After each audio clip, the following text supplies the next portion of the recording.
नमस्कार, मैं प्रगति अग्रवाल और आप देख रहे हैं न्यूज प्लस 21। चलिए एक नजर डालते हैं देश विदेश व राज्य की 21 प्रमुख खबरों पर। छत्तीसगढ़ के निजी स्कूलों में ड्रेस कोड खत्म, हिजाब विवाद के बाद बड़ा फैसला।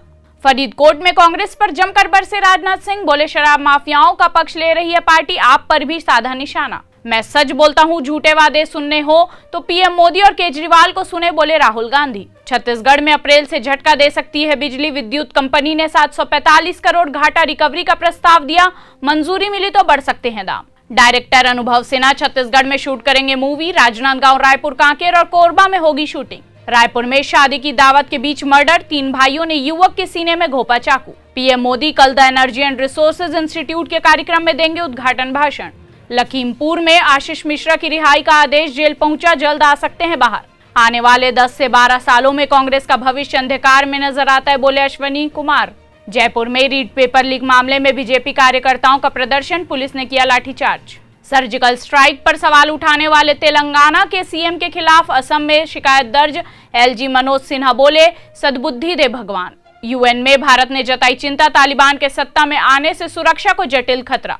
कर्नाटक में कल से खुलेंगे प्री यूनिवर्सिटी कॉलेज, सरकार बोली छात्राओं को भड़काने वालों के खिलाफ होगी सख्त कार्रवाई। रणजी ट्रॉफी 2022 में 9 खिलाड़ियों से भी होंगे मैच, टेप बांधकर बॉलिंग की मनाही, बीसीसीआई ने बताए नियम कायदे।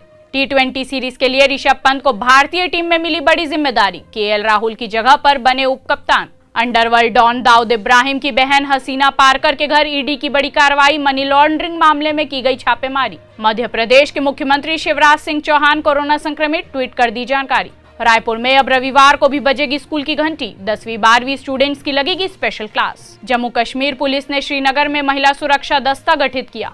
जम्मू कश्मीर में अब नहीं होगी बिजली की कमी, 22 बिजली परियोजनाओं का उद्घाटन। कानपुर रोड शो में अमित शाह बोले अखिलेश सरकार में अपराधियों को मिल जाती थी जमानत।